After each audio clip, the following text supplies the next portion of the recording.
Bagaimana kabar kalian hari ini? Kabar baik. Syukurlah kalau begitu.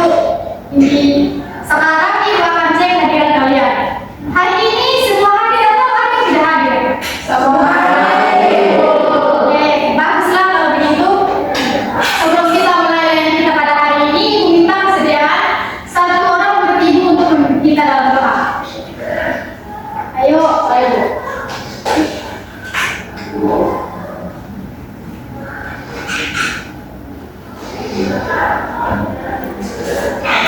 Semua kita berdoa.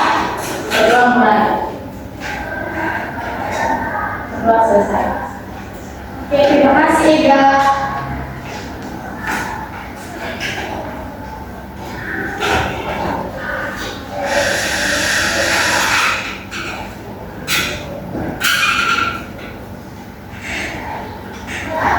Oke anak-anak, hari ini kita akan belajar topik yang sangat penting untuk anak-anak semua sebagai generasi digital. Hari ini ibu akan membawakan topik bijak bermedia seimbang berinteraksi. Berdasarkan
Video tersebut menjadi viral dan mendapat ribuan kali. Tapi temannya dia merasa sangat malu dan dia mau ke sekolah. Orang tua teman tersebut marah dan melaporkan ke sekolah. Adi merasa bingung karena menurutnya ikonnya jalan. Jadi tanggapan kami terhadap kasus ini, kelompok kami yang salah dan tidak ada adalah dia tidak menjadi sebelum merekam temannya. Terus langsung upload tanpa memikirkan nampaknya jadi pada temannya. Nampaknya nampak di belakang itu teman tersebut menjadi malu, orang tuanya marah dan bisa merusak persahabatan. Jadi kami harus minta maaf, menghapus videonya, kami nanti tidak akan mengulangi lagi. Oke, tepuk tangan untuk bagaimana kelompok 2 dan kelompok 3? Apakah ada tanggapan? Ada? Oke, silakan kelompok 3. Berdiri. Menurut kelompok kami Bu, kami setuju, tapi menurut kami Andi juga harus dihidup dulu sebelum mempromosi. Ya, bagus sekali. Tepuk tangan lagi. Oke, sekarang kita lanjut ke kelompok 2 ya. Kelompok 2, silakan perwakilannya bisa berdiri untuk presentasi.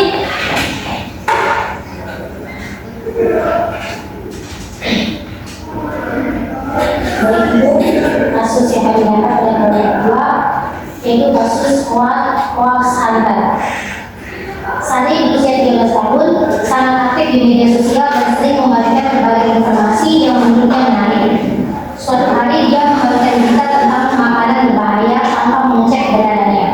Ternyata berita tersebut hoax dan membuat panik di komunitasnya. Banyak orang yang menghubungi Sari untuk meminta klarifikasi. Pertanyaan yang pertama, mengapa Sari harus lebih berhati-hati dalam membagikan informasi?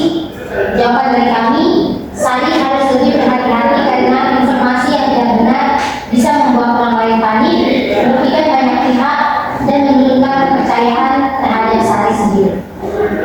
Yang kedua, apa dampak dari penyebaran hoax? Jawaban dari kami, dampak penyebabnya hoax bisa menyebabkan kebingungan, ketakutan, kerugian bagi individu atau komunitas, serta membuat masyarakat sulit untuk percaya berita yang benar dan salah. Pertanyaan yang ketiga, bagaimana cara memverifikasi informasi sebelum dibagikan? Jawaban dari kami, cara untuk memverifikasi informasi sebelum dibagikan yaitu yang pertama, pastikan bahwa berita itu berasal dari sumber yang terpercaya, dan yang kedua, bandingkan dengan informasi dari situs berita resmi. Yang terakhir, apa tanggung jawab Sari setelah mengakui kesalahannya? Jawaban kami, tanggung jawab Sari yang pertama, melakukan klarifikasi bahwa berita tersebut adalah hoax. Yang kedua, meminta maaf kepada orang-orang yang terkena dampak. Dan yang ketiga, berjanji lebih teliti sebelum membagikan informasi di masa depan. Oke, terima kasih. Tepuk tangan untuk kelompok 2. Oke, dari jawaban kelompok 2 tadi mungkin ada tanggapan dari kelompok lain. Oke, silakan tulis. Kami menanggapi jawaban dari kelompok 2 bahwa kami setuju dengan jawaban kelompok 2 di mana Sari harus belajar lebih banyak tentang cara memverifikasi informasi sebelum menyebarkan informasi tersebut. Ya, bagus. Tepuk tangan. Oke, selanjutnya kita lanjut ke kelompok 3. Kelompok 3, silakan. Kasus 3, sekolah tentang Budi berusia 14 tahun menghabiskan waktu 8 sampai 1 jam sehari untuk media sosial. Dia sering begadang untuk scroll Instagram dan Twitter. Akibatnya dia sekolahnya turun dalam berinteraksi dengan keluarga dan sering merasa lelah. Teman-temannya mulai menjauh karena Budi lebih suka bermain HP daripada ngobrol langsung. Pertanyaan yang pertama, apa dampak negatif dari kebiasaan Budi? Jawaban dari kelompok kami, dampak negatif yang pertama, penurunan nilai sekolah akibat keluarga belajar dan begadang menggunakan media sosial. Yang kedua, jarang berinteraksi dengan keluarga dan teman yang menyebabkan hubungan sosial menjadi renggang dan teman-teman mulai menjauh. Pertanyaan nomor 2, bagaimana cara mengatasi kecanduan media sosial? Jawaban dari kelompok kami, yang pertama bisa membuat jadwal atau batasan waktu penggunaan media sosial, misalnya membatasi maksimal 1 sampai 2 jam sehari. Yang kedua, mematikan aplikasi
dari kelompok 2 setuju dengan kelompok 3, keseimbangan waktu orang lain melakukan yang sangat penting. Menurut kami, Budi juga harus membuat prioritas untuk kegiatan yang lebih bermanfaat dan tidak membiarkan media sosial mengganggu aktivitas lainnya.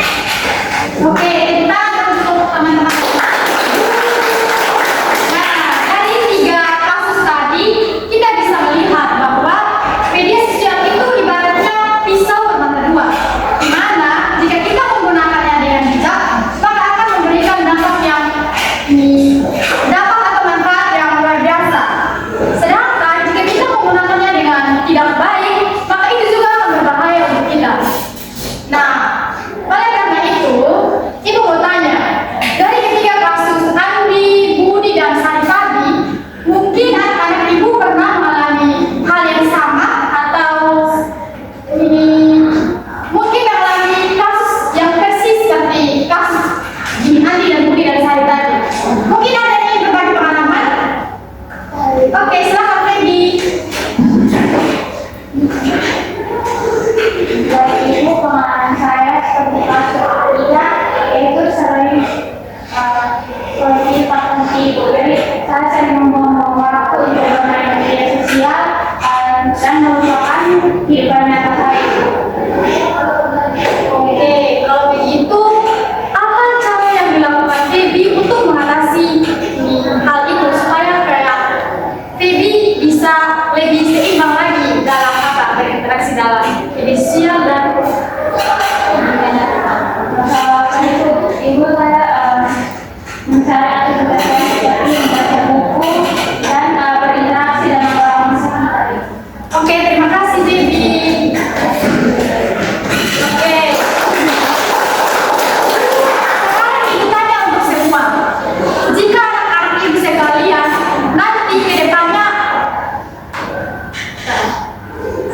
Ibu ingin tanya, misalnya kalau anak-anak Ibu sekalian nanti bertemu dengan ada teman yang scrolling tanpa henti, ada yang membagikan informasi yang tidak betul atau hoax, apa yang nanti anak-anak lakukan untuk membantu teman-teman teman dari anak-anak ini agar dia bisa kembali seperti ini, supaya dia bisa bebas dari itu, supaya dia bisa mengatasi masalah itu.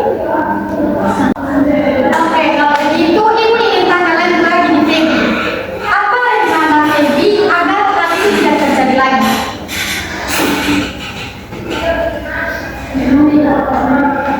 Misalnya kan tadi masalahnya Feby scrolling tanpa henti sehingga melupakan waktu belajar. Nah, cara Feby untuk supaya tidak terjadi lagi masalah yang sama itu seperti apa? Itu saya membatasi waktu bermain media sosial itu. Misalnya sehari bisa sampai 8 sampai 9 jam. Saya mengurangi bermain media sosial jadi satu hari hanya 2 sampai 3 jam. Oke, terima kasih Feby. Tepuk tangan untuk Feby.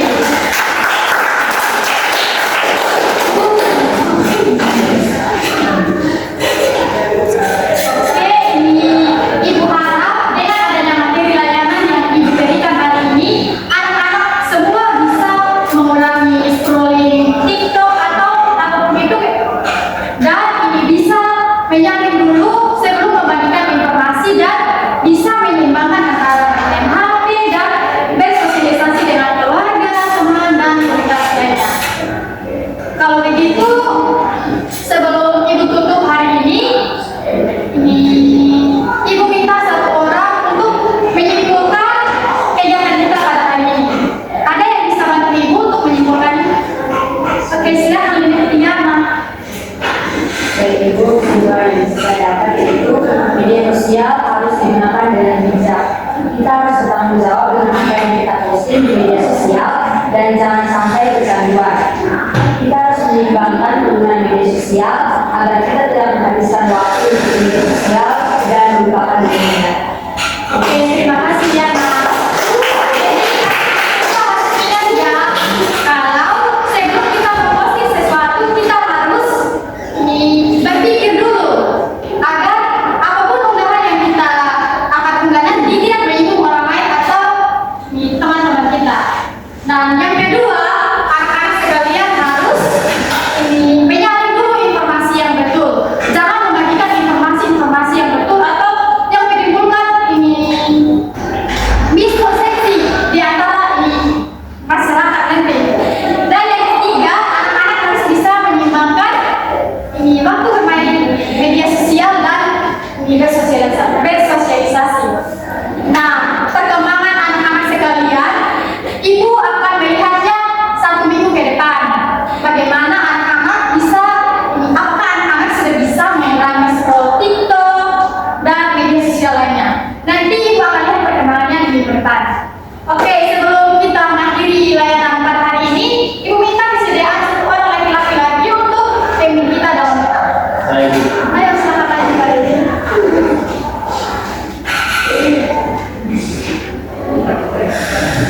sebelum kita akhiri kegiatan kita kali ini adalah kita berdoa.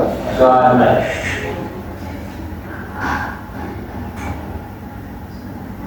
Berdoa saja. Oke, terima kasih Pak Rum. Oke, kalau begitu berakhirlah